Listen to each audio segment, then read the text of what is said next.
Love Logics.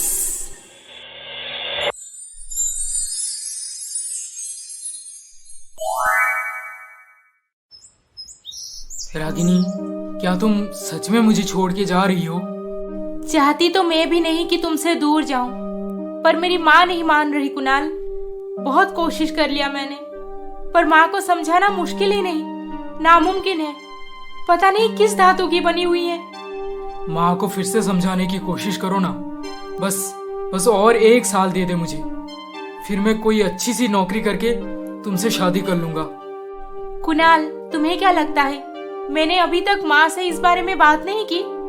माँ बस एक ही बात बोल रही है कि वो अपनी लाइफ में जो गलती किए हैं वही गलती मैं कभी ना दोहराऊं। और तुम्हें पता है, माँ भी मेरे पापा से भाग के शादी किए थे। तब पापा और माँ दोनों कॉलेज पास आउट थे। इतने छोटे उम्र में कोई नौकरी और घर दोनों कैसे संभाल पाएगा? बहुत मुश्किल से दोनों का दिन बीत रहा था। पापा को ढूंढ ढूंढ के भी नौकरी नहीं मिल पा रही थी और माँ एक होटल में मामूली से रिसेप्शनिस्ट का काम करने लगी। उसी में ही घर का गुजारा करते थे दोनों। वो प्यार, मोहब्बत, सपने, वादे सब माँ की ड्यूटी और पापा के बेरोजगारी में कहाँ दब गए किसी को पता नहीं चला। फिर मैं पैदा हुई, तब पापा को एक नौकरी भी मिल गई थी। कुछ दिनों तक घर पे सब सही से चला। फिर एक दिन अचानक से माँ को घर पे एक कॉल आया और माँ भागते हुए हॉस्पिटल चली गई। क्यों? ऐसा क्या हो गया? वो कॉल पापा के ऑफिस से आया था, क्योंकि पापा को एक हार्ट स्ट्रोक आया था उस दिन। डॉक्टर माँ को इमीडिएटली ऑपरेशन करवाने बोले, क्योंकि पापा की कंडीशन बहुत ही खराब होते जा रही थी। माँ ने बहुत कोशिश किया, अपने गहने बेच दिए, घर के सामान भी गिरवी रख दिए, पर वो इतने पैसे जमा नहीं कर पाए जितने में पापा का ऑपरेशन हो पाता। फिर क्या हुआ? फिर क्या होना था, जब तक माँ कुछ पैसे जुगाड़ करके हॉस्पिटल पहुंची तब तक पापा अपनी आखिरी सांस ले चुके थे।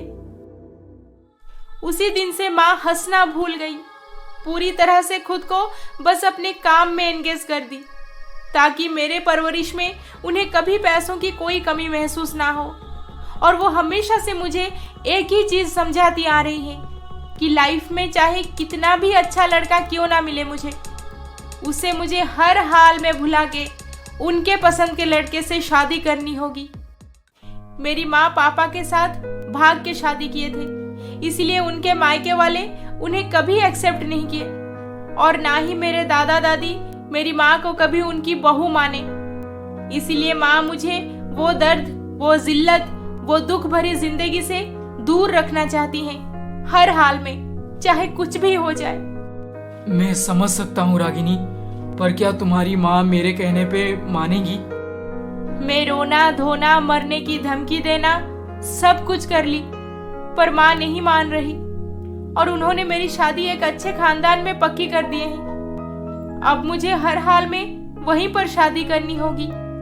मैं माँ को दुखी नहीं कर सकती Kunal. Please try to understand. ठीक है, मैं समझ रहा हूँ। तुम जहाँ भी रहो खुश रहो रागिनी। तुम्हारी माँ को दुखी करके हम थोड़ी खुश रह पाएंगे। Bye, take care. Bye Kunal, take care. Ragini Kunal को अपनी परेशानी बता के उससे अलविदा तो बोल के चली आई, पर वो जिंदगी भर के लिए किसी एक अनजान लड़के का हाथ पकड़ने जा रही है। ये उसके लिए कोई कम हेडक वाली बात नहीं थी, और वो भी बस उसके माँ के वजह से। अपनी लाइफ में जो बीती है, रागिनी की माँ अपनी बेटी के लाइफ में सेम चीज रिपीट नहीं होने देना चाहती थी। इसीलिए रागिनी के ना चाहते हुए भी उसकी शादी सचिन के साथ पक्की कर दी गई।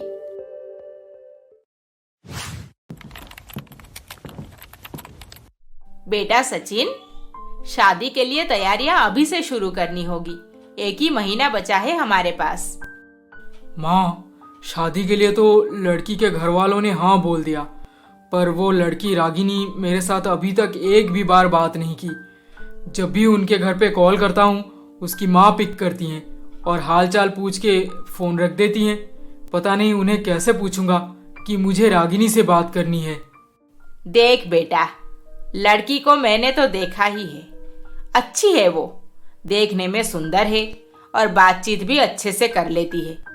अगर उनका परिवार इस मामले में थोड़ा कंजर्वेटिव है तो हमें उन्हें फोर्स नहीं करना चाहिए। बाकी लड़की अच्छी है, तू टेंशन मत ले। माँ, मुझे उसके साथ पूरी जिंदगी बितानी है और मैं ऐसे कैसे आपके बातों में आकर उससे अच्छी मान लूँ? मुझे एक बार आमने सामने बात करनी है उससे। अच्छा, तो फिर मैं कोशिश करके देखती हूँ, शायद उसकी माँ मान जाए, फिर तेरी बात हो सकती है उसके साथ। रागिनी के लिए सोने के गहने और नई साड़ियाँ, सूट सब ले लिया। अब बाकी जो रहा वो वेडिंग प्लानर देख लेंगे। मैं अपनी बेटी को सब कुछ देकर शादी करवाऊंगी ताकि उसके ससुराल में कुछ सुनना ना पड़े उसे। मैं खाली हाथ शादी कर ली थी, इसीलिए मेरे ससुराल वाले मुझे आखिरी तक नहीं अपनाए। ना ही ससुराल में कभी बहू का इज्जत और सम्मान मिला मुझे। खैर, मेरी बेटी के साथ ऐसा कभी ना हो। हेलो तारा जी, शादी की तैयारियां कैसे चल रही है? अरे समदन, आप अचानक से क्या बात है? मैं क्या कह रही थी कि शादी से पहले अगर लड़का लड़की आपस में बात कर लेते तो अच्छा रहता, नहीं? क्यों? मुझे नहीं लगता इसकी जरूरत है। आप चाहें तो रागिनी से मिलके फिर से बातचीत कर लीजिए। जो पूछना है, जितनी देर बात करनी है कर लीजिए, पर मैं लड़के के साथ शादी से पहले बात करने अलाउ नहीं कर सकती। माफ करना। रागिनी की माँ शादी के दिन तक सचिन के साथ रागिनी को बातचीत नहीं करने दी। रागिनी इसी बात को लेकर और परेशान हो गई थी कि एक तो अरेंज्ड मैरिज और ऊपर से माँ के 1000 रूल्स। आखिर में वो दिन आ ही गया जब रागिनी सचिन से शादी करके अपने ससुराल चली गई। हे भगवान, मेरी बेटी की रक्षा करना। जो मेरे साथ बीता है वो मेरी बेटी के साथ हरगिज ना होने देना। वो हमेशा अपने ससुराल में पति के साथ खुश रहे।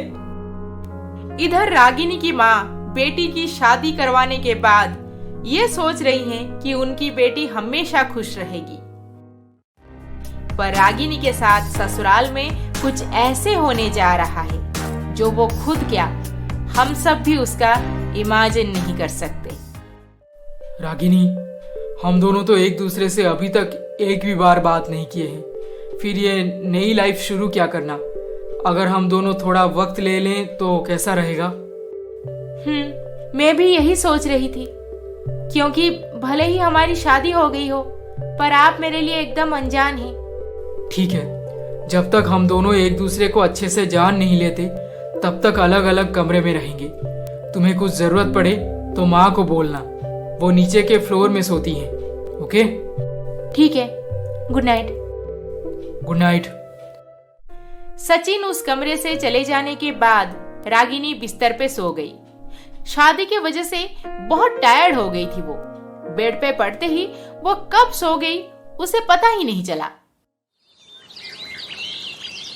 अरे सुबह हो गई, पर मुझे पता ही नहीं चला। अभी नहा के तैयार हो जाती हूँ, काफी देर हो चुकी है।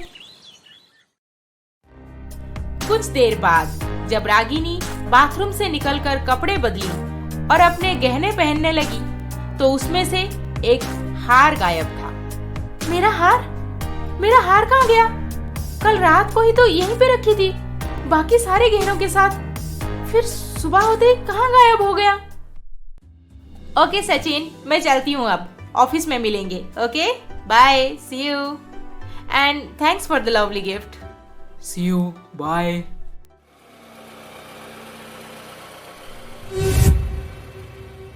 सचिन के साथ सुबह सुबह ये लड़की कौन बात करने आई थी? और थैंक्स फॉर द गिफ्ट, क्या मेरा हार? ये क्या बोल रही है बेटी? तेरा हार चोरी हो गया? पर तुम्हारे घर में लोग ही कितने हैं जो चोरी हो जाएगा ऐसे? तू अपनी सास से पूछ ले जाकर, कहीं गिर गया होगा तो वो संभाल के रखी होंगी अपने पास। नहीं माँ, शायद बात कुछ और ही है यहाँ पे। सचिन भी सुबह सुबह किसी एक लड़की को कुछ दे रहे थे। क्या क्या बोल रही है? क्लियरली बता। नहीं माँ, जाने दो, मैं सास से पूछ लेती हूँ। हार? कौन सा हार बहू? क्या तूने अपना हार संभाल के रखा नहीं था? घर में इतने मेहमान आए हुए थे, अब मैं किससे जाकर पूछूं? अच्छे से एक बार देख ले, कहीं कपबोर्ड के अंदर रह गया होगा। नहीं माँ जी, मैंने हर एक जगह अच्छे से देख लिया, पर हार कहीं नहीं मिला मुझे। छोड़, अब जाने दे, जो होना था वो तो हो चुका है। आगे से थोड़ा ध्यान रखना। अब चल, मैं ब्रेकफास्ट लगाती हूँ, नाश्ता करते हैं दोनों। और सचिन, वो कहाँ है? वो तो ऑफिस निकल गया। ऑफिस? आज? कल ही तो हमारी शादी हुई है और आज वो ऑफिस? वो ऐसा ही है, काम में बहुत फोकस है उसका। अरे तुम दोनों तो एक दूसरे के बारे में कुछ भी नहीं जानते, फिर तुझे कैसे पता चलेगा कि सचिन एक दिन भी छुट्टी लेना पसंद नहीं करता। वो मुझे बताए बिना ऑफिस निकल गए? जल्दी जल्दी में निकल गया होगा, ऊपर से उसके दोस्त का कॉल आ रहा था।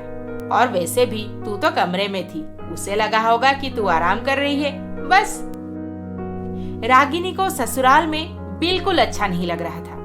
एक तो उसके माँ की वजह से वो अपने पति के बारे में शादी से पहले कुछ नहीं जान पाई, और अब शादी हो जाने के बाद ससुराल में कुछ भी ठीक नहीं चल रहा था।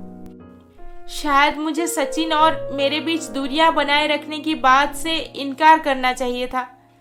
आज वो ऑफिस से आ जाए, फिर मैं उन्हें बोलूंगी मेरे पास ही सोए रात को। वो एक जगह, मैं एक जगह, ऐसे अलग अलग सोने से ही प्रॉब्लम शुरू हो जाएगा। रागिनी को ससुराल में ज्यादा कुछ काम नहीं करना पड़ता था, क्योंकि सासू माँ सारा काम खुद देख लेती थी, और सुबह शाम दोनों टाइम एक काम वाली भी आती थी। वो दिन भर बैठे बैठे बस बोर हो रही थी, इसलिए कुछ देर के लिए टेरेस पे घूमने चली गई। तभी उसकी नजर पड़ी उसके सासू माँ के ऊपर, जो कि एक बैग में कुछ लेकर घर से निकल गई। अरे अब तो अंधेरा होने वाला है, और ये सासू माँ बैग में क्या लेकर जा रही हैं? मुझे बता के जाती तो क्या बिगड़ जाता। फर्क नहीं पड़ता इन लोगों को कि इस घर में एक नया मेंबर भी आया है। खैर, पता नहीं सचिन कब तक घर वापस आएंगे। माँ जी, आपने तो डिनर बना दिया, मैं गरम करके टेबल पे लगा देती हूँ। अरे नहीं नहीं बहू, इसकी जरूरत नहीं। मुझे किचन में काम करना अच्छा लगता है, तुझे किचन के अंदर जाने की कोई जरूरत नहीं, मैं सब संभाल लूंगी। हो सके तो तू कोई नौकरी ढूंढ ले, और सचिन की तरह सुबह ही काम पे चली जाना और शाम को आ जाना। मैंने सोचा कि नई नई शादी हुई है, कुछ दिन ब्रेक लेकर फिर नौकरी ढूंढना शुरू कर दूं। ब्रेक? ब्रेक क्यों लेना? तुझे मन है तो तू जल्द ही ज्वाइन कर ले कहीं पे। वैसे तू बैठ, मैं खाना लगाती हूँ। अरे शुरू तो कर बहू, क्या सोच रही? नहीं माँ जी, सचिन कब तक आएंगे? क्या वो घर पे डिनर नहीं करते? हाँ, कभी कभार करता है, पर ज्यादातर टाइम वो अपने नाइट शिफ्ट वाले कॉलिग्स के साथ ऑफिस में ही खाना खा लेता है। पर शादी के बाद भी? अरे कल ही तो शादी हुई है तुम्हारी, धीरे धीरे सब ठीक हो जाएगा, तू शुरू कर। माँ जी, आप शाम को कहाँ गई थी? मैं छत पे ऐसे टहल रही थी तो बस यूं ही नजर पड़ गया आप पे। मैं भला कहाँ जाऊंगी शाम को, मैं तो दिन में भी घर से नहीं निकलती। तूने किससे देख लिया बहू? मैं घर से बिल्कुल नहीं निकलती, जरूर तुझे कोई गलतफहमी हुई है।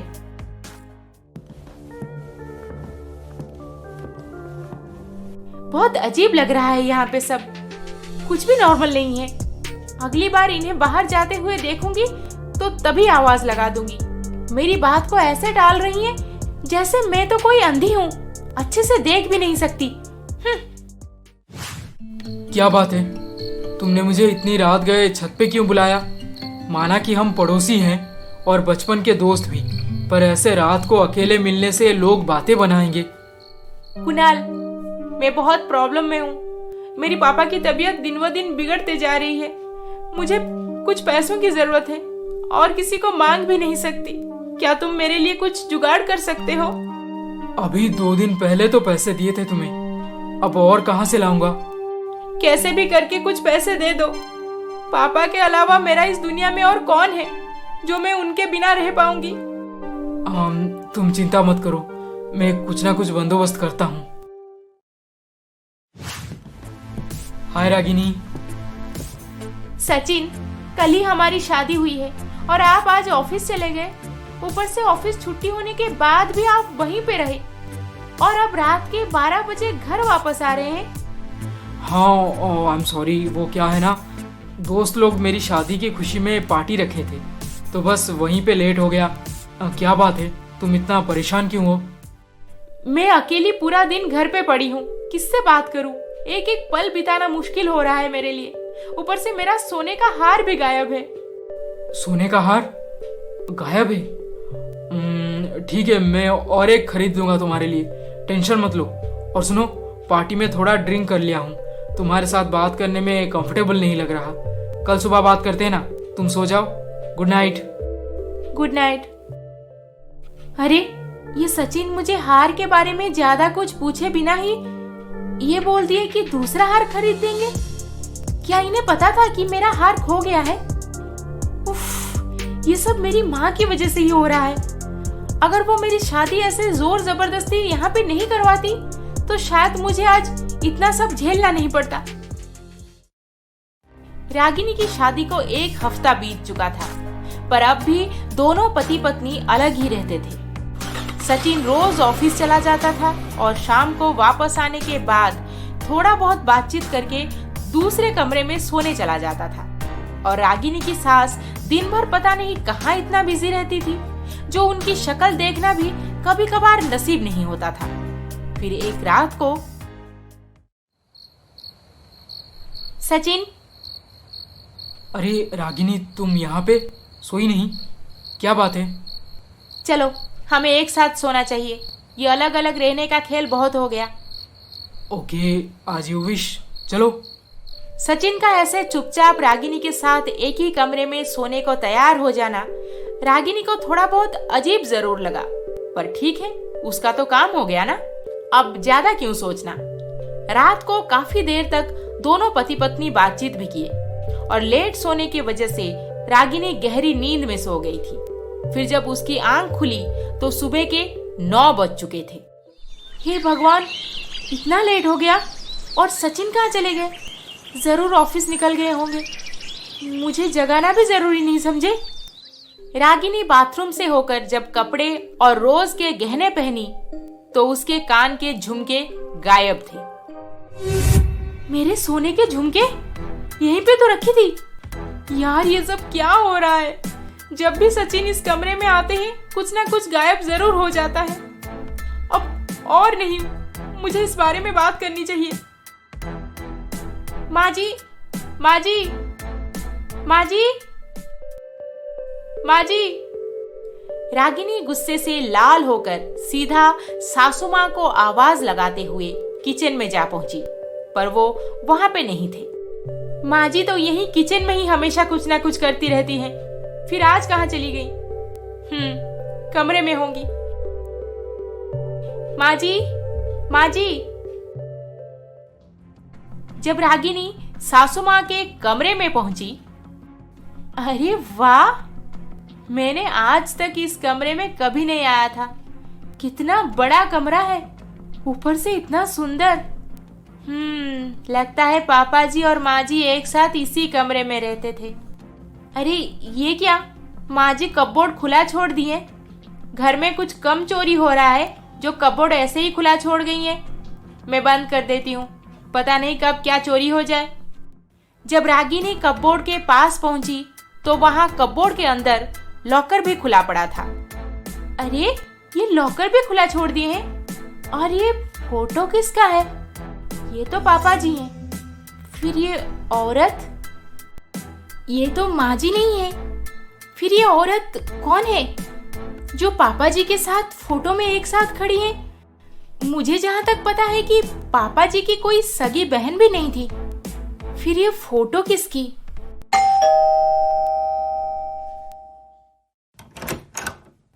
जी बोलिए। लगता है तू रागिनी है, सचिन की पत्नी, तभी तो मुझे बाहर खड़ा रखकर सवाल पूछ रही है। सॉरी, आइए अंदर आइए। जा चाय बना के लेकर आ मेरे लिए। माफ करना, मैं आपको पहचान नहीं पाई। बुआ हूँ मैं, तेरे ससुर जी की बड़ी बहन। पापा जी की बड़ी बहन? पर उनकी तो कोई बहन नहीं थी, वो अकेले बेटे थे ना। सगी नहीं तो क्या हुआ, चचेरी बहन हूँ। अरे बचपन से ही हम सब एक साथ बड़े हुए हैं। हमारे बीच ये चाचा का बेटा, ये ताऊ जी की बेटी ऐसे नहीं बोला करते थे। अब तुम्हारे जमाने में ये सब चल रहा है। जा अब चाय बना के लेकर आ। जी अब अभी लाती हूँ। रागिनी अपनी बुआ सास के लिए चाय और साथ में स्नैक्स भी लेकर आई। अब बता, ससुराल में सब ठीक ठाक? जी सब ठीक है। सास अच्छे से बातचीत करती है या फिर दूसरी सासुओं की तरह आते जाते सुनाती रहती है? तो आखिर सौतेली ना, बर्ताव तो रहेगा ऐसे ही। जी आप ये क्या बोल रही हैं? सौतेली? तुझे नहीं पता अभी तक? शायद छुपाए होंगे, फिर मुझे क्यों इस बारे में कुछ बोलना। मैं नहीं बोलूंगी अपने भाई की दूसरी शादी के बारे में। मत पूछना मुझे बहू। हाँ, मैं घर तोड़ने वाली बुआ नहीं हूँ। वैसे तेरी सास कहाँ है? नजर नहीं आ रही। पता नहीं, कहीं गए होंगे बाहर काम से। उसे बता देना मैं ऐसे ही यहाँ से गुजर रही थी तो घूमने आ गई। अब मैं चलती हूँ। जी बता दूंगी उन्हें। नमस्ते।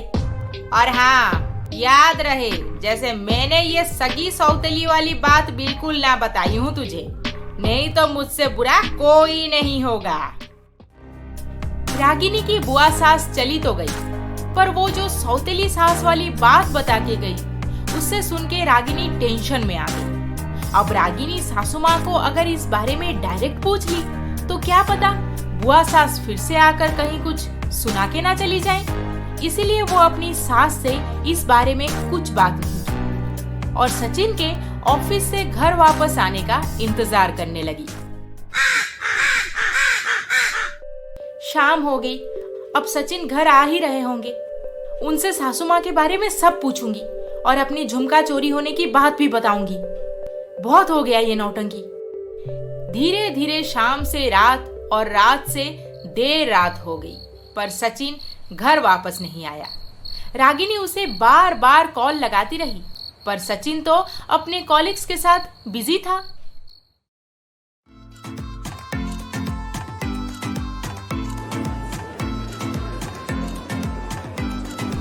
सचिन, हर फ्राइडे को ऑफिस के बाद पार्टी करने का मजा ही कुछ और है यार। और तुम नहीं होते तो शायद ये पार्टी भी नहीं हो पाता, क्योंकि टीम में एक तुम ही तो हो जो सबको कन्विंस करके पार्टी में ले आते हो। अरे 2 दिन की जिंदगी में इतना क्या सोचना, इतना लोड क्यों लेना। मजे से जियो और जीने दो, बस मेरा फंडा तो यही है। रागिनी घर पे एकदम गुस्से से लाल होकर बैठी थी, पर सचिन रात को घर वापस नहीं आया और रागिनी सो जाने के बाद वो कब घर पहुंचकर सो भी गया, रागिनी को इसकी भनक भी नहीं लगी।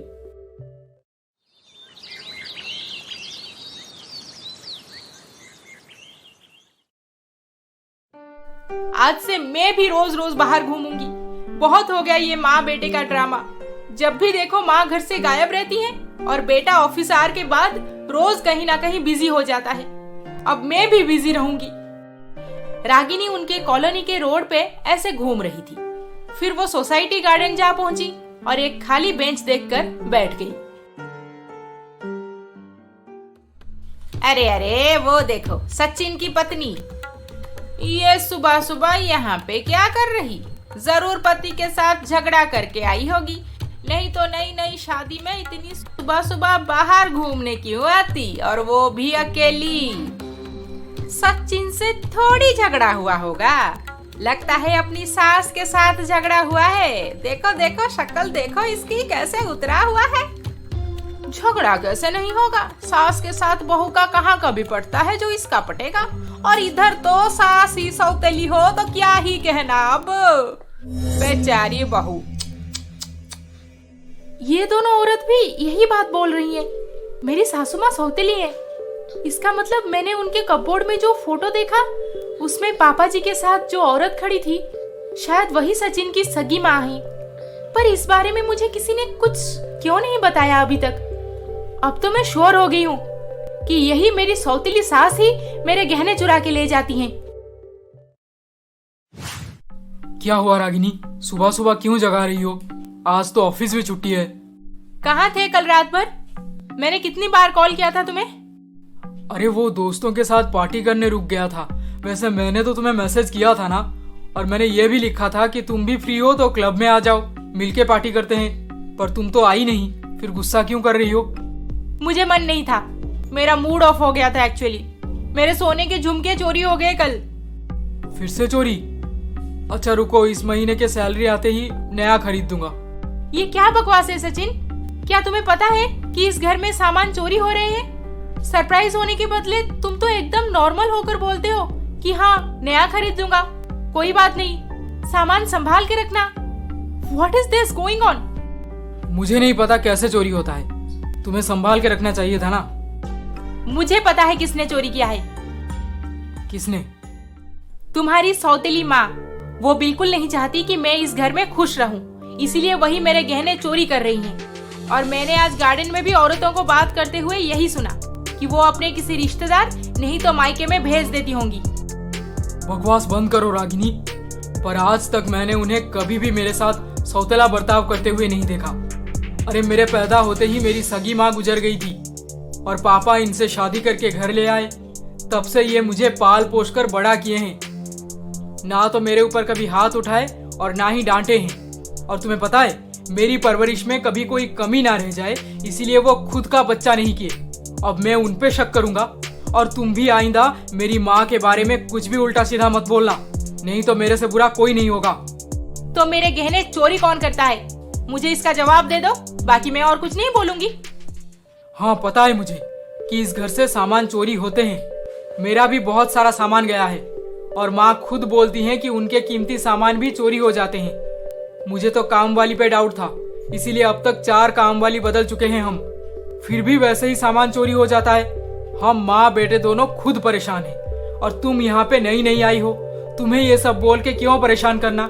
इसीलिए अभी तक कुछ बोले नहीं थे इस बारे में, और तुम मन ही मन कुछ भी सोचने लगी हो। तो फिर घर से सामान चोरी कैसे हो जाते हैं? उस दिन से रागिनी बड़ी सोच में डूब गई। अपने बाकी के गहनों को केयरफुली संभाल के रखी। कपबोर्ड के अंदर ऐसा कोई भी कीमती सामान नहीं रखी थी वो, जो चोर कपबोर्ड से कुछ ढूंढ पाए। अब वो पूरी तरह से चौकन्ना हो गई थी। काम वाली, सास, सचिन सब पे कड़ी नजर रखी थी। फिर एक दिन शाम को, अरे इतना अंधेरा हो गया है और ये माँ जी कहाँ जा रही हैं? और साथ में एक बैग भी। मुझे इनका पीछा करना चाहिए, आज ही असलियत का पर्दाफाश होगा। रागिनी बिना देर किए अपनी सासू माँ का पीछा करना शुरू कर दी। वो जिस रास्ता, जिस गली से होकर निकले, रागिनी भी एकदम उन्हीं पे आंख लगाए चलती रही। कुछ देर ऐसे ही चलने के बाद रागिनी की सास एक कॉलोनी में जा पहुंची। माँ जी इस पुराने कॉलोनी में किसके घर पे आई हैं? और ऐसे इधर उधर देख के क्या सोच रही हैं? हाँ, चोरी का सामान कोई पकड़ ना ले, इसी बात की चिंता खाए जा रही होगी इन्हें। पर माँ जी, मैं तो आज आपको हर हाल में पकड़ कर ही रहूंगी, आखिर आप ही की तो बहू हूँ। रागिनी की सास उस कॉलोनी में एक घर के अंदर चली गई और रागिनी रह गई बाहर। अब समझ आ रहा है मुझे कि माँ जी रोज घर से कुछ ना कुछ सामान छुपा के ले आती हैं और इसी घर में दे जाती हैं। मैं भी देखती हूँ कब तक बाहर निकलती हैं ये। यहाँ पे खड़ी रहकर उनका इंतजार करूंगी, फिर वो एक बार इस घर से निकले तब हमारा आमना सामना होगा। एक तो शाम को घर से निकले थे दोनों सास बहू, अब तो रात भी हो चुकी है, पर रागिनी की सास अभी तक उस घर से बाहर नहीं निकली और रागिनी भी अभी तक उसी घर के सामने सास का बाहर निकलने का इंतजार कर रही। ये माँ जी अंदर क्या कर रही हैं? रात के 8 बज गए। अब तो घर जाने के लिए यहाँ से टैक्सी भी मिलना मुश्किल है। सचिन, लगता है घर पहुँच गए होंगे। हेलो, हाँ सचिन बोलो। रागिनी, कहाँ हो तुम? रात के 8 बज चुके हैं। बाहर जाना ही था तो घर पे बोल के जाती या फिर मेरे आने का इंतजार करती, साथ में चलते ना। अच्छा, घर पे किसको बताती मैं? यहाँ जहाँ पे मैं अभी आई हूँ ऐसे ही नहीं आ गई, तुम्हारे माँ का पीछा करते हुए आई हूँ। शाम को वो बैग में कुछ सामान लिए छुप छुप के घर से निकल रहे थे और मैंने उन्हें ऐसे हाल में देख लिया तो तब से पीछा करके इस घर तक पहुँच गई। घर? कौन सा घर? क्या बकवास कर रही हो रागिनी? तुम्हारा दिमाग सही से काम तो कर रहा है ना? लो बात करो। रागिनी, बहू अभी तक बाहर क्या कर रही है तू? माँ जी, आप घर पे? हाँ घर पे हूँ मैं, और कहाँ जाऊंगी भला। आजा, जल्दी से घर वापस आजा, हम दोनों तेरा इंतजार कर रहे हैं। ये सब क्या हो रहा है? कहीं मेरा दिमाग सच में खराब तो नहीं हो गया ना? सासू माँ तो घर पे है, फिर मैंने तो देखा कि सासू माँ इसी घर के अंदर चली गई। हे भगवान, ये मेरे साथ क्या हो रहा है? रागिनी ससुराल वापस आ गई, सबके साथ मिलके डिनर की और कमरे में सोने चली गई। रागिनी, क्या बात है? किस सोच में डूबी हुई हो? नहीं कुछ नहीं। सचिन, मेरा यकीन मानो, मैंने खुद अपनी आंखों से देखा कि माँ जी एक बैग में। बस करो रागिनी, बस करो। माना कि तुम मेरी माँ को सौतेला नजर से देखती हो, पर मैं अपनी माँ से बहुत प्यार करता हूँ। कृपया उनके बारे में ऐसे झूठे एलिगेशंस मत लगाओ प्लीज। और हाँ, तुम्हारे लिए हार और झुमके मैं खरीद लाऊंगा। सचिन, मेरी माँ हरगिज चोरी नहीं कर सकती, वो चोर नहीं है। Is that clear? और एक भी शब्द नहीं बोलोगी तुम इस बारे में। क्या रागिनी ने जो देखा वो कोई वहम था? क्या सचिन जो बोल रहा है वो सब सच है कि उसकी माँ हरगिज चोरी नहीं कर सकती, या फिर खुद सचिन ही इस सब के पीछे है? आखिर चल क्या रहा है इधर? कौन कर रहा है चोरी? चोर को तो मैं जरूर पकड़ कर रहूंगी, ये मेरा वादा है। अगले दिन रागिनी और चौकन्ना हो गई थी। वो अब घर पे कौन आता है, घर से कौन जाता है, सब पे कड़ी नजर ताके बैठी हुई थी। जब सुबह का काम खत्म करके नौकरानी अपने घर जा रही थी, तभी रागिनी की नजर पड़ी उसके ऊपर। कमला दीदी, अरे इतनी जल्दी जल्दी में कहाँ चले जा रही हो? जी मालकिन, कुछ काम था क्या? मैं घर जा रही हूँ। हाँ घर तो जाओगी ही, पहले दिखाओ मुझे अपना बैग दिखाओ। आखिर मुझे भी तो पता चले कि अपने बैग में क्या छुपाए ले जा रही हो। मालकिन, मैं क्या ही ले जाऊंगी, ये बैग मेरा है और मैंने घर से कुछ भी नहीं लिया। ली नहीं हो तो दिखाने में दिक्कत क्या है? दिखाओ मुझे, दिखाओ। जब रागिनी कमला के हाथ से बैग छीनकर उससे देखी तो उसमें रात का बचा हुआ खाना था। अरे ये रात का खाना? जी मालकिन, माँ जी तो बासी खाना रोज मेरे सामने फेंक देती हैं और फिर मैं बर्तन साफ करती हूँ, इसीलिए आजकल मैं खुद खाना फेंक दूंगी बोल के अपने बैग में छुपा लेती हूँ ताकि मेरे बच्चों को भरपेट खाना मिल जाए।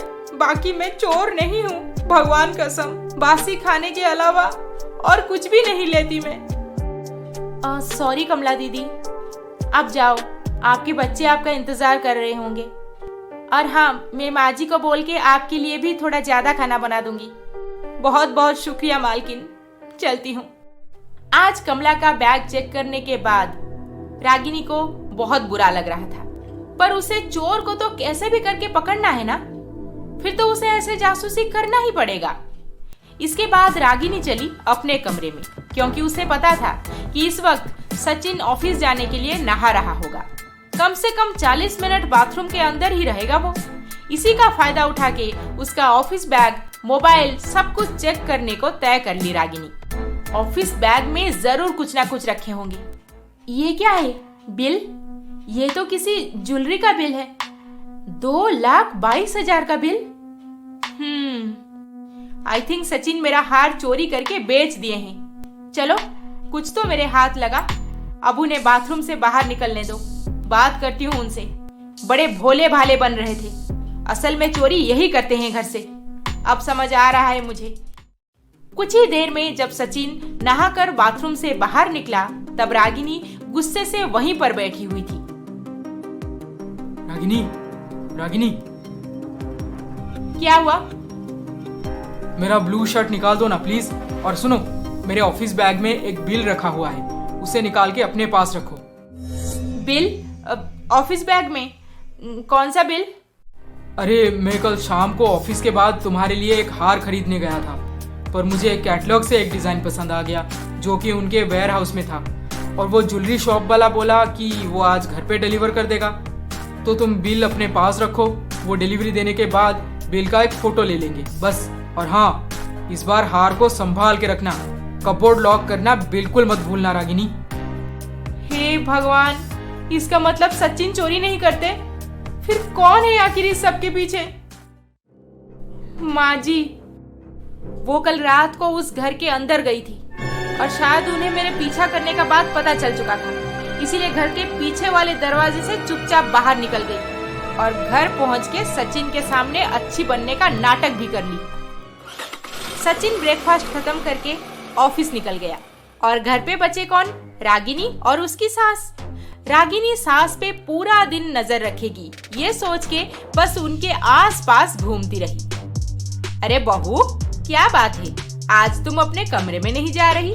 सब ठीक तो है ना? जी माँ जी, मैंने सोचा कि आज मैं आपसे खाना बनाना सीखूंगी।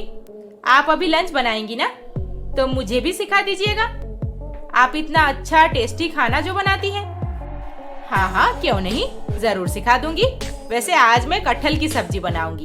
अभी मार्केट जा रही हूँ, 10 मिनट में आ जाऊंगी। ठीक है? ठीक है माँ जी, जल्दी आ जाइएगा, मैं यहीं पे इंतजार कर रही हूँ। रागिनी की सास मार्केट से कटहल लेने निकल गई। माँ जी तो खाली हाथ गई हैं, इसका मतलब सच में कटहल लेने ही गई होंगी। खैर, अभी नहीं तो वो शाम को जरूर घर से बाहर निकलेंगी और मैं उन्हें आज पकड़ कर ही रहूंगी।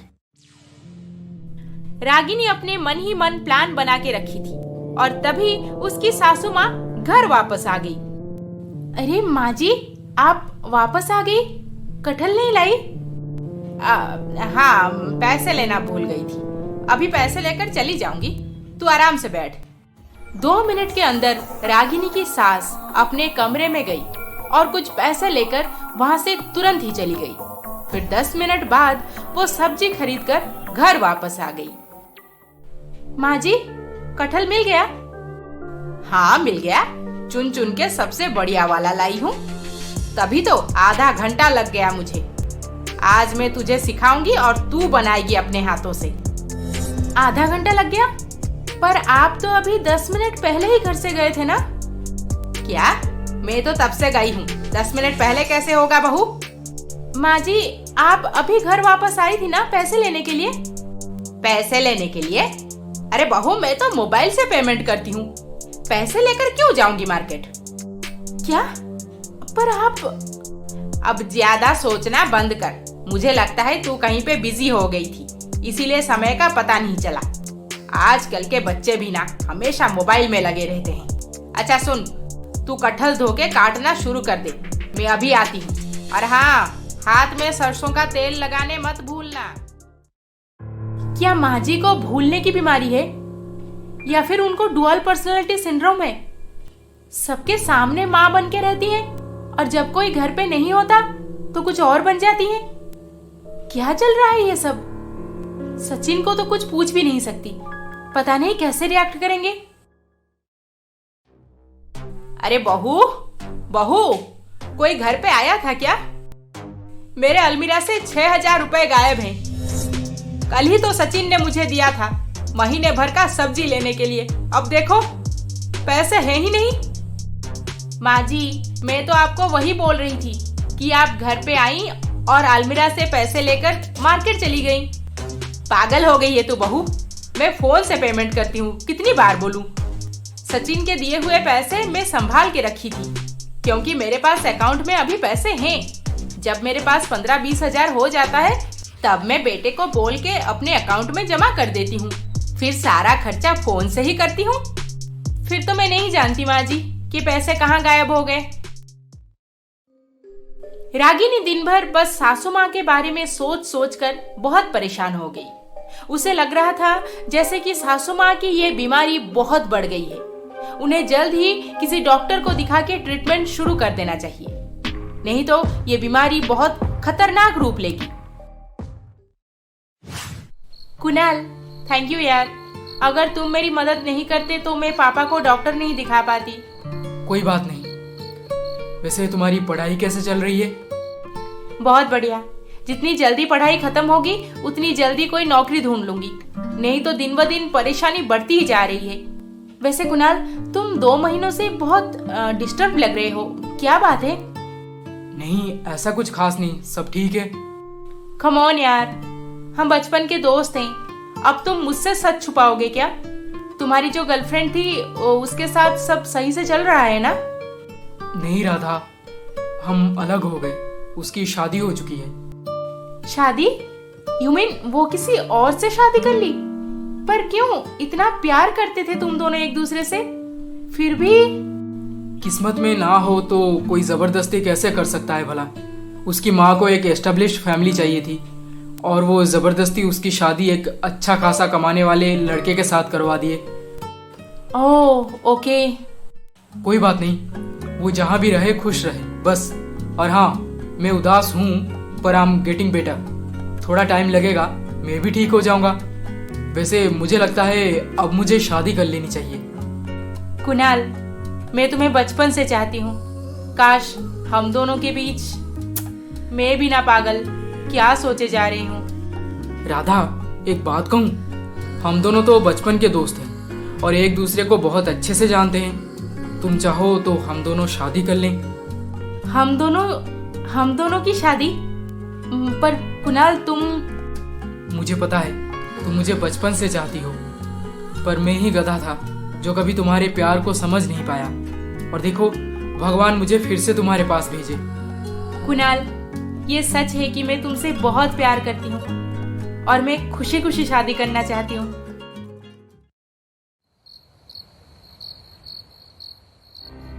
क्या हुआ रागिनी, आज मुझे बार बार कॉल करके ऑफिस से क्यों बुलाई? सचिन, तुम्हें पता है आज क्या हुआ? अगर माँ के बारे में कुछ बोलना चाहती हो तो please stop it. I don't want to listen anything wrong about her. क्या हुआ नहीं बोलूंगी, जाने दो उसे। पर मुझे एक बात बताओ, क्या माँ जी किसी बीमारी का मेडिसिन ले रही हैं? नहीं, माँ तो बिल्कुल ठीक है। कोई ट्रॉमा, कोई हादसा, कुछ ऐसा हुआ है उनके साथ? नहीं, मुझे जहाँ तक पता है ऐसा कुछ भी नहीं हुआ है उनके साथ। पर तुम ये सब क्यों पूछ रही हो? माँ जी को डुअल सिंड्रोम है या फिर भूलने की बीमारी, कुछ तो उनके साथ हुआ है जो वो सबके सामने एक होती हैं और सबके पीछे कुछ और बन जाती हैं। ओह गॉड, ये सब क्या मनगढ़ंत स्टोरी बना रही हो? सचिन, याद करो ना प्लीज, ऐसा कुछ हुआ है क्या उनके साथ? देखो, मैंने 1-2 बार पापा से सुना था कि पापा के साथ माँ की शादी पक्की हो जाने के बाद एक दिन माँ उनके गांव की नदी में नहाने गई थी और पता नहीं कैसे अचानक से नदी में डूब गई। और तो और गांव वाले उन्हें ढूंढ ढूंढ के परेशान हो गए थे, फिर भी वो उन्हें नहीं मिली। फिर बाद में माँ नदी के दूसरे किनारे में बेहोशी के हालत में मिली थी। उनके सर पे बहुत गहरा चोट लगा था।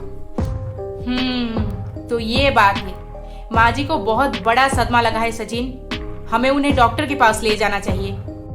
अच्छा, इतने सालों से किसी को नहीं लगा कि माँ बीमार है और अब तुम्हारे आ जाने के बाद माँ अचानक से बीमार हो गई, वो भी सीरियस वाली। मुझे तो लगता है तुम्हें डॉक्टर के पास जाना चाहिए। मेरी माँ पूरी तरह से ठीक है। ओके?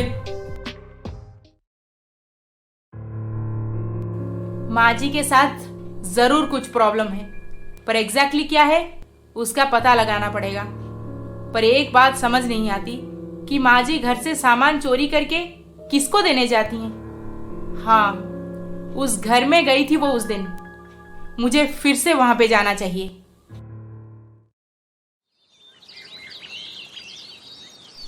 अगले दिन रागिनी सासू माँ पे फिर से नजर रखी, पर उसे उनके स्वभाव में कुछ ज्यादा बदलाव नजर नहीं आया। बहू, क्या बात है? सुबह से मुझे घूरे जा रही है। माँ जी, हमारे घर से सामान कैसे चोरी हो जाते हैं? पता नहीं, मैंने सचिन को बोल दिया है कि जितनी जल्दी हो सके घर के चारों तरफ कैमरा लगा दे, ताकि हम चोर को पकड़ के पुलिस के हवाले करें। अब तो हद ही हो चुकी है। माँ जी, अगर चोर हमारे घर से कोई होगा तो? ये कैसे पॉसिबल है? तेरे शादी से पहले चोरी हो रहा है, इसका मतलब तू तो चोर नहीं हो सकती। सचिन खुद घर चलाता है, अब वो क्यों चोरी करेगा भला? और चोरी के समय वो तो कभी घर पे होता ही नहीं। और बची कौन? मैं अपने ही घर से क्यों चोरी करूंगी भला?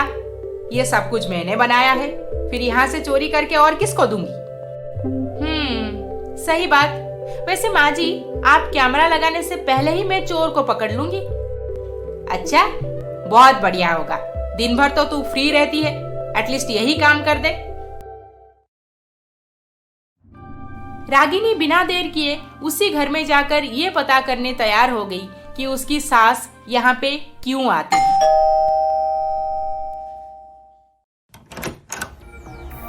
जी, आप कौन? मैं रागिनी। अंदर चल के बात करें? अभी प्लीज देखिए, मना मत कीजिए, बहुत अर्जेंट है। जी आइए।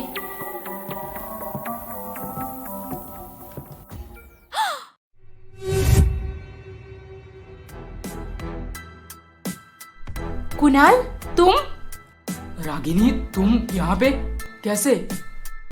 रागिनी, मतलब तुम कुणाल की क्या बात है? देखो, मैं तो यहाँ पे अपनी सास के बारे में पूछने आई थी कि वो अक्सर इस घर में क्यों आती रहती हैं। आपकी सास कौन है? उनका नाम क्या है? माधवी वर्मा। माधवी? जी नहीं, इस नाम का तो कोई भी औरत हमारे जान पहचान की नहीं है। और देखिए, अभी मेरी शादी की बात चल रही है। आप अभी जाइए यहाँ से प्लीज। हाँ रागिनी, राधा और मैं बचपन के दोस्त हैं और हमारी शादी पक्की हो रही है। कोई बात नहीं, आई एम सॉरी, मुझे शायद गलतफहमी हुई है। मैं चलती हूँ।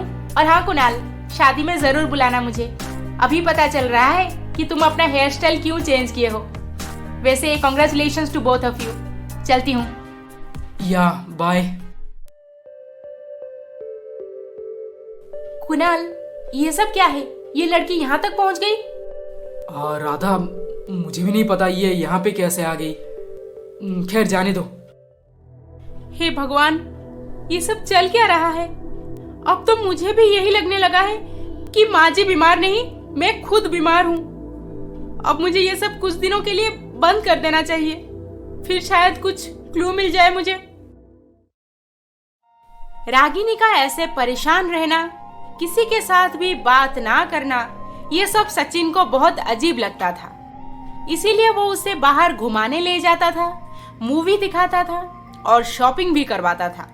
फिर भी रागिनी के स्वभाव में कोई खास बदलाव नजर नहीं आता था। रागिनी हमेशा एक जासूस की नजर से घर के चारों तरफ देखती रहती थी। उसे और किसी भी चीज में कोई इंटरेस्ट नहीं था। ऐसे ही 7-8 दिन बीत गए। फिर एक दिन सुबह, हेलो जी। अरे कुणाल, तुम? हाँ रागिनी, मैं तुम्हें इनवाइट करने कॉल किया था। शाम को मेरी सगाई है, तुम अपने पति के साथ जरूर आ जाना। आज शाम को? कुणाल, सचिन तो ऑफिस चले गए हैं, मैं अकेली आने की कोशिश करूंगी। ओके? प्लीज आ जाना यार। Okay, see you. या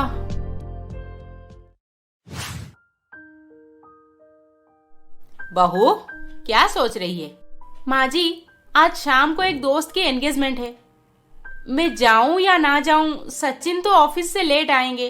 पता नहीं क्या करूं, समझ नहीं आ रहा कुछ। अरे अकेली चली जा, दोस्त है तेरा, फंक्शन में मजा आएगा। वैसे तो घर पे बैठे बैठे हमेशा चोर के बारे में सोचती रहती है, अब जा, अच्छे से सज सवर के शाम को एंजॉय करके आना। अच्छा ठीक है, चली जाऊंगी। वैसे मैं भी आज कॉलोनी में एक जगराता पे जाऊंगी, तो तू अकेली पड़ जाएगी घर में, इसीलिए तुझे जरूर जाना चाहिए। शाम को रागिनी अच्छे से तैयार होकर अपना पुराना प्यार कुणाल के एंगेजमेंट पार्टी में चली गई।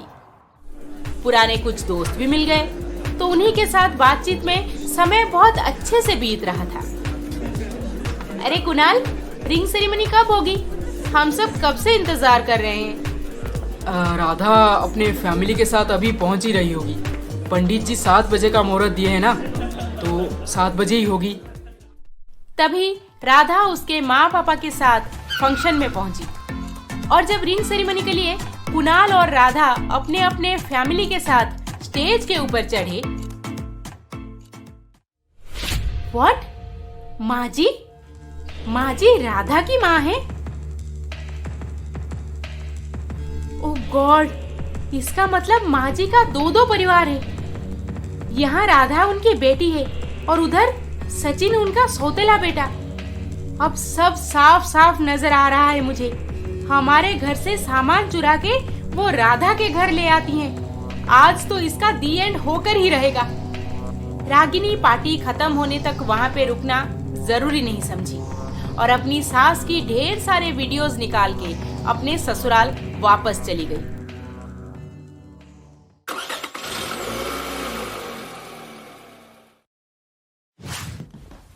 आ गई मैडम, कैसा रहा फंक्शन? डिनर में क्या क्या सब था? मैंने डिनर नहीं किया सचिन। वहाँ पे अपने आंखों के सामने जो देखी, उसे देखने के बाद मैं क्या, तुम भी होते ना तो एक निवाला भी नहीं खा सकते थे। ऐसा क्या देख लिया तुमने? इतने दिनों से जिसका डाउट था, आज वो क्लियर हो गया। हमारे घर से सामान चोरी करने वाली और कोई नहीं बल्कि तुम्हारी माँ ही है। और तो और उनका और एक परिवार भी है, उनका दूसरा पति और एक बेटी भी है। आज इत्तेफाक से मैं जिस दोस्त के एंगेजमेंट पार्टी में गई थी, उस दोस्त की सगाई तुम्हारी माँ की बेटी राधा के साथ हो रही थी। ये क्या सब बोले जा रही हो रागिनी?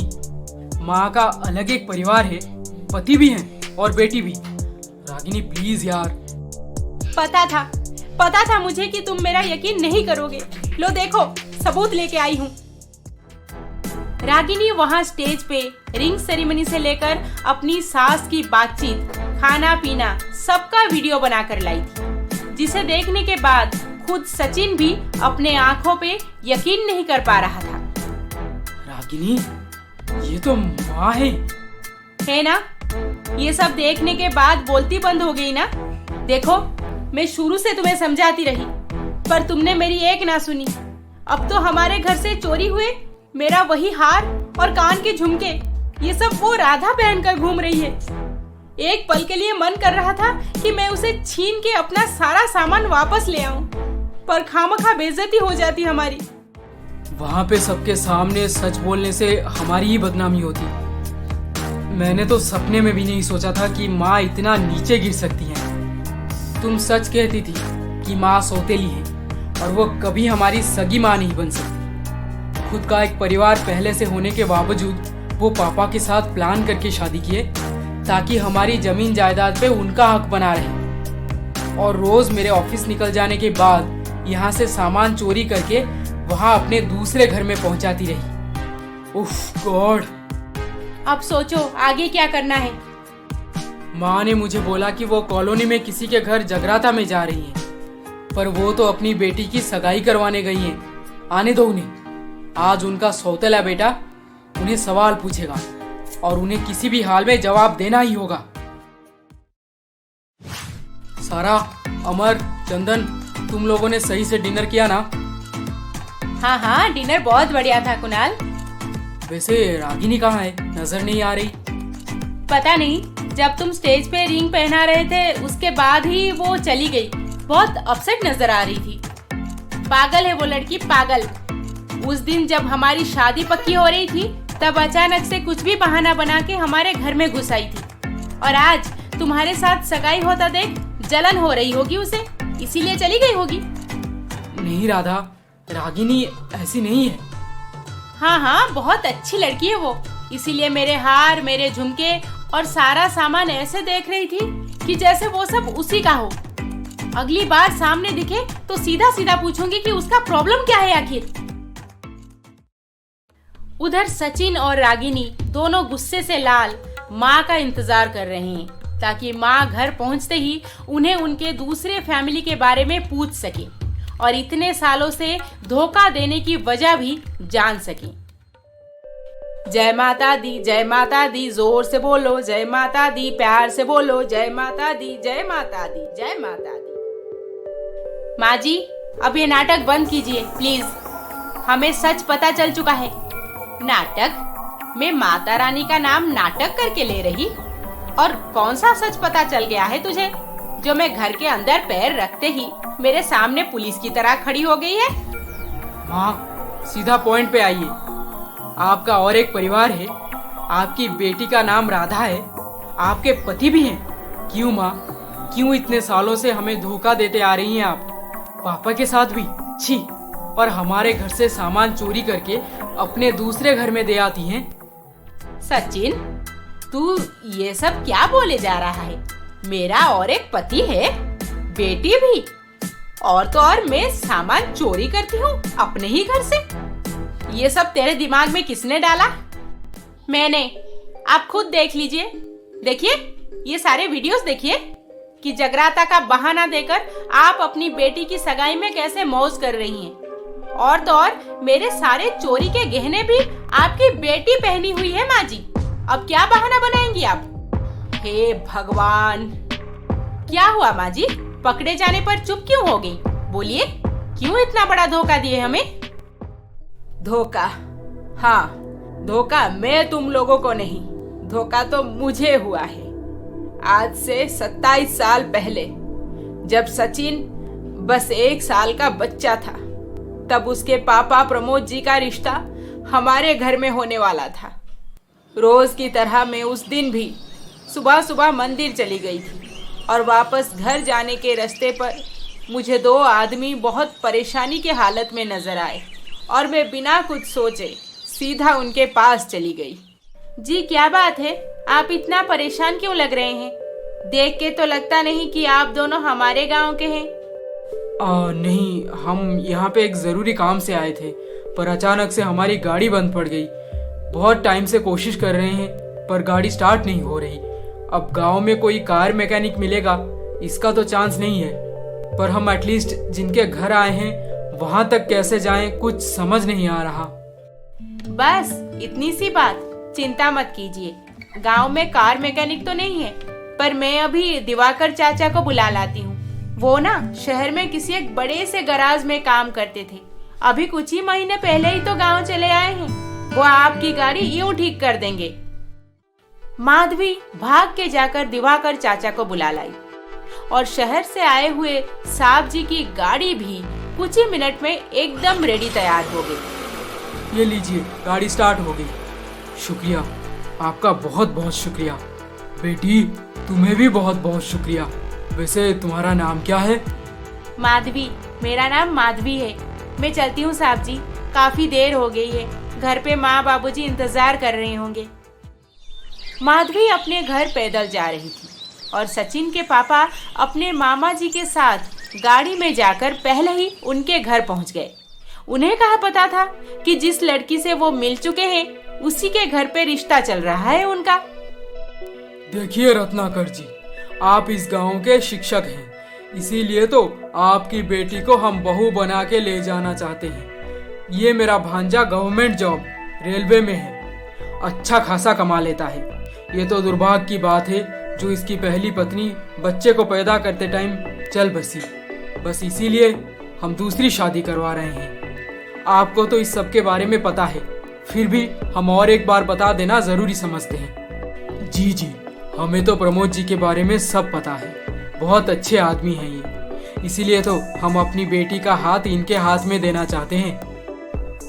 तो फिर बुलाइए आपकी बेटी को, अब देर किस बात की। नमस्ते। नमस्ते। अरे बेटी तुम, ये तुम्हारा घर है? पहले क्यों नहीं बताई? अरे हम तो सुबह मिल चुके हैं, है ना? नहीं नहीं जी, आपको शायद गलतफहमी हो रही है। हमारी बेटी घर से आज बाहर निकली ही नहीं। जी आप ये क्या बोल रहे हैं? माधवी से हम मिल चुके हैं, बहुत ही अच्छी लड़की है। हमारी गाड़ी खराब हो गई थी और गांव से किसी को गाड़ी ठीक करवाने बुला के इसने हमारी बहुत मदद की। नसीब में हो तो हमें ऐसी बहू मिलेगी। माधवी, मैंने तो मन ही मन तुम्हें पसंद कर बैठा था। अब देखो, भगवान भी यही चाहते हैं। वैसे माधवी बेटी, क्या बात है, तुम इतना चुपचाप क्यों हो? माधवी माधवी माधवी, मैं माधवी नहीं हूँ, मैं कुमुद हूँ, कुमुद। ये रिश्ता मेरे साथ होने वाला है, उस माधवी के साथ नहीं। बेटी कुमुद, चुप करो, इतने जोर जोर से नहीं बोलते। माफ कीजिएगा, माधवी हमारी दूसरी बेटी है, ये दोनों जुड़वा हैं। बाबूजी, हमारे गांव में एक बड़ी सी गाड़ी में 2 सांप आए हुए हैं और वो गाड़ी हमारे घर के सामने क्यों खड़ी है? अरे बड़े साहब, आप हमारे घर पे? मामा जी, आपको एतराज ना हो तो क्या हम ये रिश्ता माधवी के साथ कर सकते हैं? हाँ हाँ, क्यों नहीं। रत्नाकर जी, बोलिए कुछ, चुप क्यों है? ये बेटी नहीं तो वो बेटी, हमें क्या एतराज होगा भला। मुझे ये रिश्ता मंजूर है। छीन ली ना मुझसे, मेरे होने वाले पति को छीन ली ना तूने। मैंने क्या किया कुमुद? मैं तो बस उनकी मदद की थी। मुझे क्या पता था कि तेरा रिश्ता चल रहा था उनके साथ, और वो आज ही हमारे घर आने वाले थे। पैसे वाला आदमी है, ये सुनते ही मैं इस शादी के लिए झट से हाँ बोल दी थी। शहर में मेरा एक बड़ा सा घर होगा, बड़ी गाड़ी में घूमूंगी, अच्छा अच्छा खाना खाऊंगी, सारी गहने, किसी में कोई कमी नहीं रहेगी मुझे। कितने सपने देखे थे, तूने मुझसे सब छीन लिया माधवी, सब कुछ। कुमुद, तुम दोनों को हम कभी कम ज्यादा करके परवरिश नहीं किए हैं। हमेशा सही राह पर चलना, सबकी मदद करना, सबके साथ अच्छा बर्ताव करना, यही सब सिखाए हैं। पर माधवी हमारी बातें एक एक करके मानती रही, और तू हमेशा दूसरों को देख के जलना, दूसरों की चीजें छीन लेना, झगड़ा करना, कड़वी बातें सुनाना, बस यही सब करती आ रही है। अब देख, माधवी को उसके अच्छे कर्म का फल मिला है। तू भी सुधर जा, फिर तेरी शादी भी ऐसे ही किसी बड़े घर में हो जाएगी। माँ जी, आपकी जुड़वा बहन है और वो आपसे इतना नफरत करती थी?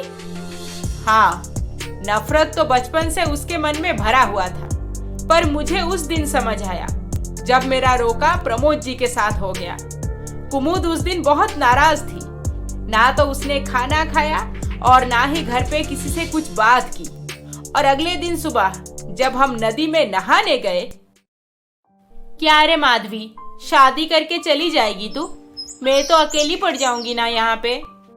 ओह, तो तू इस बात को लेकर इतना दुखी है? ले, मैं क्या सोच बैठी थी। माधवी, मैं तुझ पे गुस्सा थोड़ी कर सकती हूँ। चल ना, आज हम दोनों नदी में तैरते हैं। तैरते हैं? नहीं नहीं कुमुद, तुझे तो पता है कि मुझे तैरना इतने अच्छे से नहीं आता।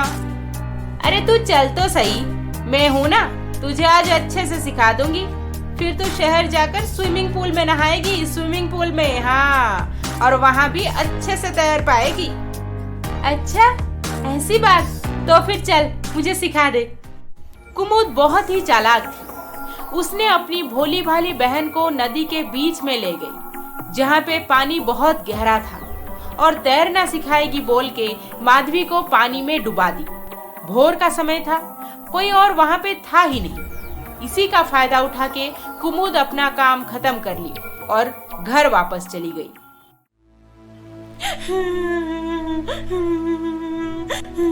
माँ, बाबूजी, सब खत्म हो गया।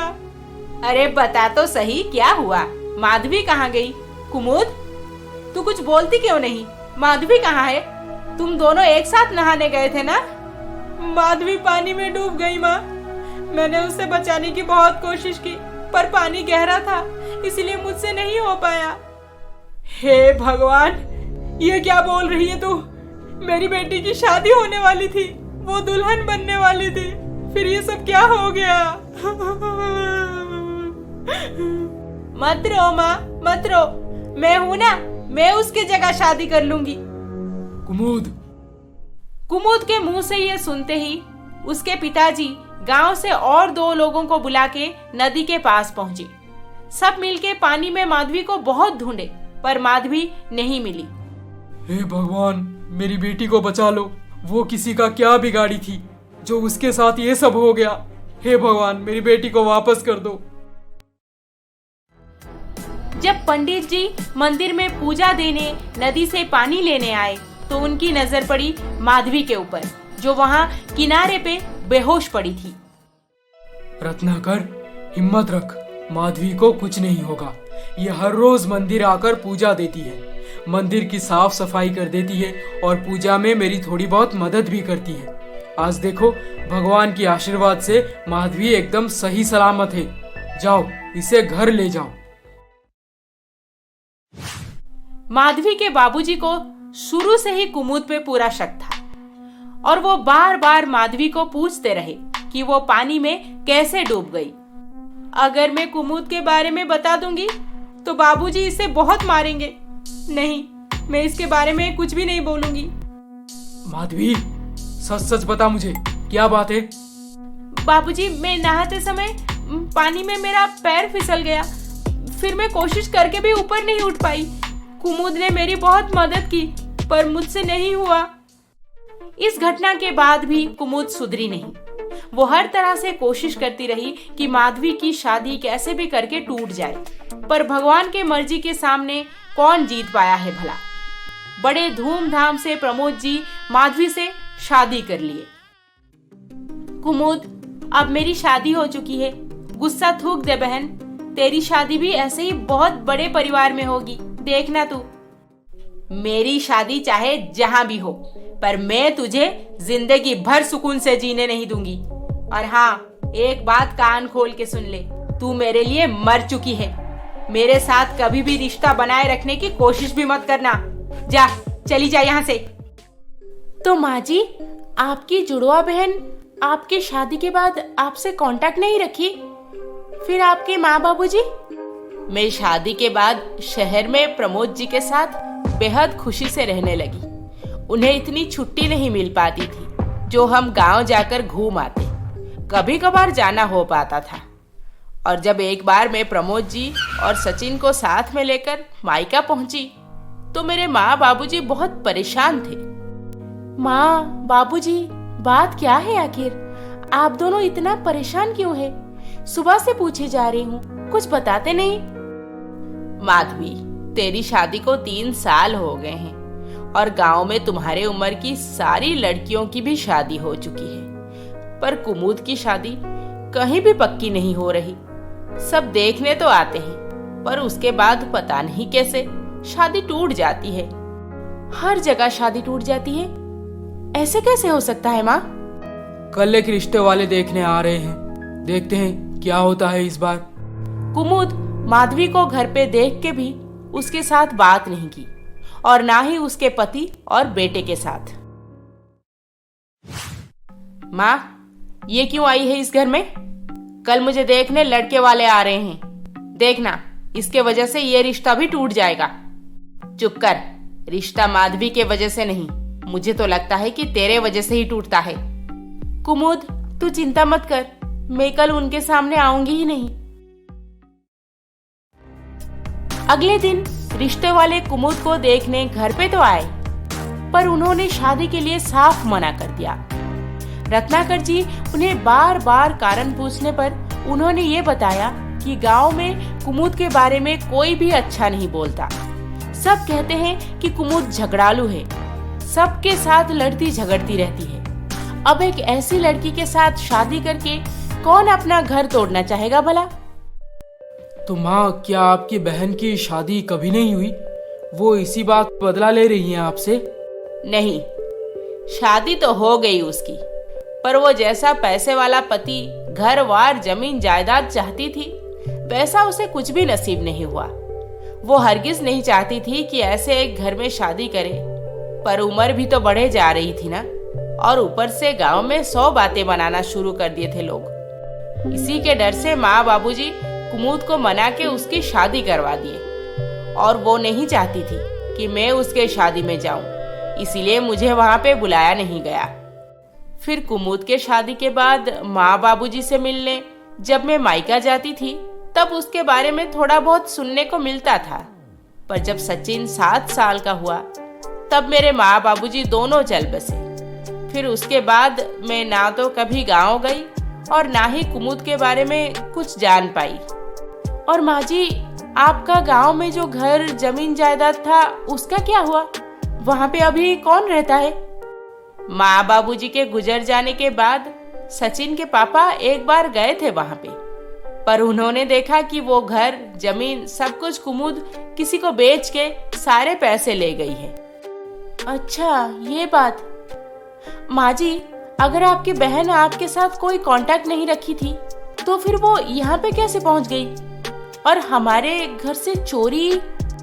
सालों बीत गए। सचिन के पापा को हार्ट प्रॉब्लम शुरू हो गया था। उसी का इलाज करवाने हम अक्सर हॉस्पिटल जाते रहते थे। तब सचिन इंजीनियरिंग कर रहा था तो वो हॉस्टल में ही रहता था और मैं उसके पापा को लेकर हॉस्पिटल अकेली जाती रहती थी। फिर एक दिन, माधवी, डॉक्टर ने क्या सब कहा तुम्हें? क्या कहेंगे, और बोले कि आपको हेल्दी खाना खाना चाहिए, पर आप हैं कि रोज रोज तला हुआ खाना खाने को पसंद कर रहे हैं। फिर मैं क्या करूं भला? अरे अब कितने दिन का मेहमान हूं मैं, अच्छे से खा पी के सुकून से जाना चाहता हूं। अब तुम इस उम्र में मुझ पे रोक टोक मत लगाओ। अच्छा, आप चले जाएंगे सुकून से, फिर मैं अकेली क्या करूंगी यहाँ पे? सचिन है ना, तुम दोनों माँ बेटे आराम से रहना। मेरी तबीयत के बारे में सोच के और परेशान मत हो। माधवी, माधवी, क्या हुआ? तुम उस तरफ क्या देख रही हो? कुमुद, सुनिए, मुझे ऐसा लगा जैसे कुमुद उस पेड़ के पीछे खड़ी होकर हमें देख रही थी। तुम्हारी बहन कुमुद? अरे तुम दोनों को एक दूसरे से मिले 25 साल बीत चुके हैं। अब तुम कुमुद को इतने दूर से कैसे पहचान ली? चलो चलो घर चलो, बहुत सोचती हो तुम। माधवी पति के कहने पर गाड़ी में तो बैठ गई, पर उसे ऐसे बार बार लग रहा था कि पीछे जो गाड़ी उनको हॉस्पिटल से ही फॉलो करती आ रही है उसमें जरूर कुमुद ही बैठी है। सुनिए, मुझे लग रहा है कि पीछे जो गाड़ी आ रही है उसमें कुमुद बैठी है। एक बार रुक के देखते हैं ना। अरे माधवी, अगर कुमुद होती तो वो हमारे सामने नहीं आती, तुमसे बात नहीं करती। अरे ऐसे पीछा करने से उसे क्या फायदा मिलेगा? तुम्हें तो पता है कि वो कितना गुस्सा करती है। अपने से आकर मुझसे बात थोड़ी करेगी वो। मुझे लग रहा है तुम अपनी बहन को बहुत याद कर रही हो, तभी तो तुम्हें वो हर जगह नजर आने लगी है। जब मैं पीछे मुड़ के देखता हूँ तो गाड़ी में कोई नहीं होता, और जब तुम देखती हो तो कुमुद नजर आती है तुम्हें। बताओ। फिर क्या हुआ माँ जी? क्या वो सच में आपको फॉलो कर रहे थे उस दिन और घर तक भी पहुंच गए? उस दिन हम हॉस्पिटल से घर पहुंचे और मैं उस गाड़ी पे बराबर नजर रखी हुई थी। कम से कम 5 मिनट तक वो गाड़ी हमारे घर के ठीक बाहर खड़ी रही और फिर चली गई। मैं भी इस घटना को भुला दी थी, पर एक दिन जब मैं छत पे कपड़े सुखाने गई थी तो कुमुद एकदम मेरे सामने हमारे गेट के पास ही खड़ी थी। मुझे ऐसे घुरे जा रही थी जैसे जान से मार डालेगी। बचपन का वो गुस्सा तब भी 25 साल बाद उसके आंखों में साफ साफ दिख रहा था। कुमुद, कुमुद, अरे कुमुद, वहां पे क्यों खड़ी है? अंदर आ कुमुद। माधवी कुमुद को आवाज लगाते हुए जब छत से उतरकर घर के बाहर गेट के पास पहुंची तो कुमुद वहां से जा चुकी थी। और फिर से ये सब सुनते ही सचिन के पापा माधवी पे जोर जोर से हंसने लगे। उन्हें माधवी के बातों पर एकदम यकीन नहीं था। माधवी, तुम तो कुछ भी बोलने लगी हो। माँ, आपने मुझे क्यों नहीं बताया? एटलीस्ट मैं आप पे यकीन करता ना। तुझे तो तेरे पापा गुजरने तक भी पता नहीं था कि मैं तेरी सौतेली माँ हूँ। मैंने तुझे जन्म नहीं दिया है, फिर ये बात कैसे बता देती कि मेरी एक जुड़वा बहन है। अगर तू उसे ढूंढ लाता तो क्या पता वो तुझे ये बात बता देती कि मैं तेरी सगी माँ नहीं हूँ और तू मुझसे दूर चला जाता। मैं डर गई थी बेटा। माँ, मुझे पता था सब। ये रिश्तेदार लोग होते हैं ना, बहुत डेंजर। जो बात नहीं करनी चाहिए सबसे पहले वही बात करते हैं, और आस पड़ोस वाले तो घर तोड़ने का पूरा जिम्मा ले रखे हैं। फिर मुझे कैसे सच पता नहीं चलता। पर मुझे कोई दुख नहीं था माँ, क्योंकि जब से होश संभाला हूँ आप ही को पाया है सामने। सगी माँ का पता नहीं। पापा भी कितना वक्त दिए हैं मुझे। मेरी पूरी दुनिया हो आप। हाँ, ये सच है कि पापा गुजरने के टाइम मुझे मेरी सगी माँ के बारे में बताए थे, और मैंने उनके सामने नाटक ऐसे किया था कि जैसे मुझे पहले से कुछ पता नहीं था। पर मुझे इस बात की कोई दुख नहीं है माँ। आप बेस्ट हो, बेस्ट। सचिन, मेरा बच्चा। अच्छा माँ, इसका मतलब आपकी वो जुड़वा बहन ही हमारे घर से सामान चुरा रही है? हाँ, वही है। उसी ने ही मेरा सुख चैन छीन लेने का सौगंध लिया था। और मुझे एकदम याद है कि जब से वो हमारा घर देखी है उसके ठीक कुछ ही दिन बाद से ये चोरी का सिलसिला शुरू हो गया है। और बहू ने मुझे जो फोटो और वीडियो दिखाया उसमें मैं नहीं, मेरी जुड़वा बहन कुमुद ही है। सचिन और रागिनी अब दोनों ये डिसाइड किए कि अगले दिन कुमुद के घर जाकर उसे आमने सामने इस बारे में पूछेंगे। आज रातों रात वहाँ पे जाना सही नहीं होगा, क्योंकि उनकी बेटी की सगाई जो हो रही है। कोई ऐसे कैसे कर सकता है? हमारा घर तो ऑलमोस्ट टूट ही चुका था। अगर मैं आज सगाई में नहीं जाती तो जिंदगी भर हम दोनों पति पत्नी माँ जी को ही दोषी ठहरा के उनसे हमेशा के लिए दूर चले जाते। कुणाल का कॉल। हेलो, हाँ कुणाल बोलो। रागिनी, तुम आज फंक्शन के बीच में क्यों चली गई और मुझसे मिले बिना ही? मन नहीं किया वहां पे और रुकने को, इसीलिए चली आई। क्यों, ऐसा क्या हो गया? तुम तो खुश थी ना कि मैं और राधा दोनों शादी करने जा रहे हैं। फिर तुम्हारी वो राधा की माँ एक नंबर की चोर है। पिछले 2 सालों से मेरे ससुराल से न जाने कितना कुछ चोरी करके ले चुकी है, और यहाँ तक कि मेरे शादी के गहने तुम्हारी मंगेतर राधा पहन के घूम रही थी वहां पे। मुझे तो बहुत गुस्सा आ रहा था कुणाल, इसीलिए चली आई। ये क्या बोल रही हो? मेरी सासू माँ चोरी करती हैं? हाँ, अब तक हमसे क्या कुछ नहीं ले गई है वो। खैर, कल सुबह हम आ रहे हैं उनके घर, अब वहीं पर बात होगी। रागिनी के गहने राधा पहनी थी? फिर कुणाल को आज शाम की एक घटना याद आ जाती है। कुणाल बोलो ना, मैं कैसी लग रही हूँ? ब्यूटीफुल। राधा, तुम्हारे गहने बहुत सुंदर हैं। माँ ने बनवाया है मेरे लिए। पता नहीं कब से बना के छुपा के रखी थी अपने पास, कभी दिखाई नहीं थी मुझे। राधा, ये ब्रेसलेट ये कहाँ से मिला तुम्हें? अरे ये भी तो माँ ने ही लाया है। पर ये तो मैंने हाँ देखे होंगे कहीं पर। ऐसा डिजाइन पूरे दुनिया में एक ही होगा क्या? चलो चलो मंडप पे चलते हैं, लेट हो रहा है हमें। इसका मतलब रागिनी जो बोली वो शायद सही है, क्योंकि राधा जो ब्रेसलेट अपने पास रखी थी उसे मैंने रागिनी को गिफ्ट किया था। मुझे कल सुबह राधा के घर जाना चाहिए, तभी जाकर सच पता चलेगा।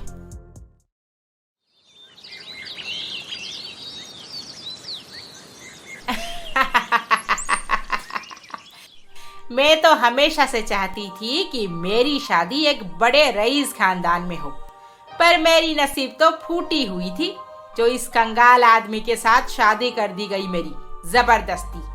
पर अब मैं बहुत खुश हूँ। मेरी बेटी की शादी एक अच्छे खानदानी परिवार में होने जा रही है, और वो भी इकलौते बेटे के साथ। राज करेगी मेरी बेटी। हाँ माँ बस भी करो, बचपन से देखती आ रही हूँ कि आप पापा को ताने मारती रहती हो।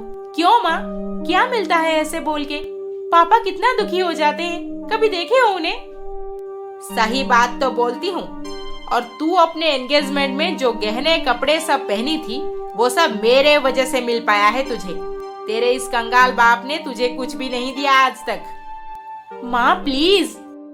कहने दो उसे राधा, मुझे अब आदत पड़ चुकी है। मेरा रोजगार इतना भी अच्छा नहीं था जो मैं तेरी माँ की ख्वाहिशें पूरी कर पाता, और नसीब भी इतनी फूटी हुई थी कि तेरे पैदा होने के बाद मेरी तबीयत भी बिगड़ने लगी, और तब से किडनी की बीमारी में हमारा बचा कुचा सब चला गया। कुमुद बाहर जाकर काम ना करती तो शायद आज तक मैं जिंदा नहीं होता, और ना ही तेरी शादी इतने अच्छे से हो पाती। एकदम सही कहा आपने। और जरा आपकी पत्नी से पूछिए किस कंपनी में मैडम जी काम करती हैं जो उससे इतने सारे पैसे मिल जाते हैं। माधवी, तू यहाँ पे? माधवी मतलब ये तुम्हारी जुड़वा बहन है जिसके साथ तुमने शादी के बाद रिश्ता तोड़ दिया था? जी हाँ जीजा जी, मैं वही हूँ माधवी। और कुमुद मेरे घर से पिछले कई सालों से चोरी कर रही है। चोरी? चोरी? माँ ये क्या बोल रही है ये? मेरी सासू माँ ने अभी जो भी बोला वो एकदम सही बोला। कल मैंने इन्हें स्टेज के ऊपर चढ़ते टाइम देख लिया और उसी वक्त वहां से चली गई, और फिर हमें माँ जी ने सब कुछ बताया अपनी जुड़वा बहन के बारे में। ये क्या बकवास कर रहे हो तुम? मुझे पता है तुम नहीं चाहती कि मेरी शादी कुणाल के साथ हो, इसीलिए कुछ भी बोल के हमें बदनाम करना चाहती हो ताकि मेरी शादी टूट जाए। सच क्या है झूठ क्या है अभी पता चल जाएगा राधा। और वैसे तुम कल रात को अपने एंगेजमेंट पार्टी में जो ज्वेलरी पहनी थी वो सब मेरे हैं और हमारे घर से चोरी हुई है। तुम्हारे गहने? बस भी करो, अब निकल जाओ हमारे घर से। राधा, शायद रागिनी सच बोल रही है, क्योंकि कल रात को मैंने तुम्हारे हाथ में जो ब्रेसलेट देखा था उसे मैंने रागिनी को गिफ्ट किया था, और वो तुम्हारे पास देख के मैं तो एकदम से शॉक हो गया। कुमुद, अब चुप रहने से कोई फायदा नहीं। सच मान जा सबके सामने। तू इतना नीचे गिर जाएगी मैं तो सपने में भी नहीं सोच सकती। माँ बोलो ना माँ, चुप क्यों हो? क्या ये सब जो बोल रहे हैं वो सच है? कुमुद, हमें सच सुनना है तुमसे। बताओ कुमुद, चुप क्यों हो? क्या सुनना चाहते हो मुझसे? हाँ, मैंने ही चोरी किया है माधवी के घर से। बचपन से शादी तक इसने मेरा सब कुछ छीन लिया। माँ बाबूजी से मेरे हिस्से का प्यार छीन ली। स्कूल में सारे टीचर्स की चहेती बन गई। गांव में सब इसे ही पसंद करते थे, और मेरी शादी पक्की हुई थी बड़े घर में प्रमोद जी के साथ, और ये उन्हें भी मुझसे छीन ली। मैंने कुछ भी नहीं छीना तुझसे। मुझे जो मिला मैंने खुशी खुशी उसे अपनाया। पर तूने क्या किया? सालों से तू मेरे घर से चोरी करती रही, अपनी बहन के घर से। और क्या करती मैं?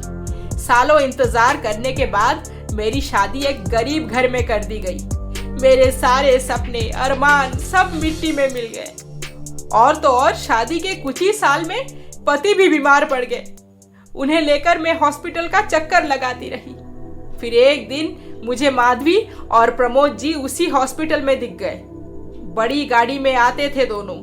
मैं उनका पीछा करते हुए एक दिन उनके घर तक पहुंच गई, और माधवी का ठाट बाट देखकर मुझे जलन होने लगी, और मैंने ठान लिया कि मैं इसे हरगिज सुकून से जीने नहीं दूंगी। हम दोनों का शक्ल एकदम एक जैसा है, किसी को कुछ पता नहीं चलेगा। ये सोच के मैंने माधवी के घर से सामान चुराना शुरू कर दिया ताकि वो खुद परेशान रहे और बेटे बहू को इसी के ऊपर शक हो और वो इसे अकेले छोड़ के चले जाएं। जो दर्द मुझे हुआ है वो इसे भी महसूस हो, ये भी रोती तड़पती रहे। गलत रास्ते पर चलकर दूसरों का गलत करने का प्रयास करना पलट के खुद पे ही पड़ता है कुमुद। देख, आज सच सबके सामने आ ही गया। अब तू क्या करेगी? हाँ माँ, क्यों किया आपने ऐसा?